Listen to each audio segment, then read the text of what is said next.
The second is a Turkish spring. So a Turkish people, the Seljuk Turks and then the Ottoman Turks, they invade into the Holy Land and into what is today Turkey. But back then it was the Byzantine Christian Empire. So all 7 churches mentioned in the book of Revelation were all wiped out by the Muslims. Wow. Ephesus, Colossae, Galatia. But finally, the Greeks beg the West for help. And to understand the dynamics of this, the Greek Christians saw themselves as the true Christians. I mean, after all, they spoke Greek, the language of the New Testament, and their land was where John spoke and Paul spoke. And so they viewed the Latin Catholic West sort of as the church split. And so this was a humbling of the Greek pride to beg the West for help. The West sent help. It's called the Crusades. 9 major crusades in 200 years. Richard the Lionheart led the 3rd crusade. I live in a city named after the guy that led the 7th and 8th crusades, St. Louis. He was King Louis IX. Anyway, when the Crusades end, the Muslims pick up, and in 1453, they conquer Constantinople. Constantinople was the New York, Washington, D.C. of Europe. It was the capital where Constantine had moved the capital of Rome from Rome, Italy, to where the Black Sea empties into the Mediterranean. It's called Constantinople. In 1453, the Muslim Sultan, Mehmed II, conquers Constantinople, ending the land trade routes from Europe to India and China. People forget Marco Polo, 2 centuries earlier, went from Venice, Italy to China. Brought back spaghetti, coal, and gunpowder. Talked about the Chinese inventing paper currency, right? Unfortunately, they printed too much of it, and that contributed to the Mongolian Empire collapsing. But when the Constantinople falls in 1453, the Europeans try to find a sea route to India and China, and Columbus in 1492 said, I have an idea, sail west.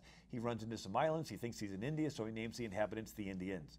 So in a sense, we would not even call Native Americans Indians if it was not for Islamic Jihad. Isn't that incredible? What an incredible tie together, though. I mean, I wonder how many people out there even have thought about that.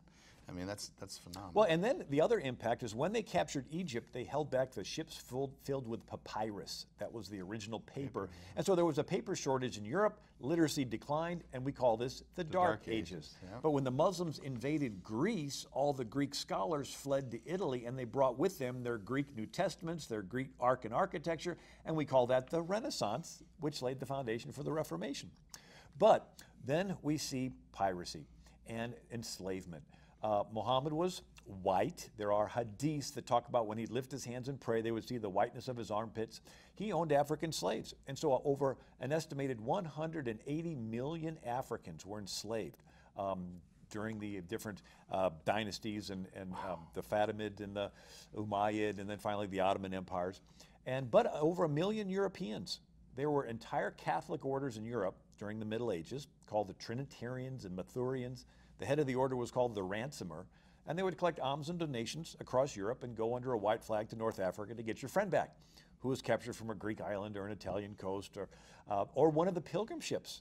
In 1625, the pilgrims sent 800 pounds of beaver skins back to England for trade, and a Turkish man of war captured it in the English Channel, took it to Morocco, sold the crew into slavery. Around 1630, they captured 400 from Reykjavik, Iceland, take them to Morocco, sell them into slavery. They captured an entire Irish village, the stolen village of Baltimore, Ireland, rounded up the whole town, took them to Morocco, sold them into slavery. And so the Europeans decided to pay an annual tribute. So Sweden, Spain, England, France would pay millions of dollars to these Muslim Barbary pirates. Until America broke from Britain, we were no longer covered by the British tribute payment. And so they began to capture our American ships. And that's when Thomas Jefferson got fed up, sent in the Marines, and we have the Marine anthem from the halls of Montezuma to the shores of Tripoli. Yeah. But this is the Barbary Pirates. That was the original Barbary Pirates. Right. It was the first war after the Revolution, the Barbary Pirate War.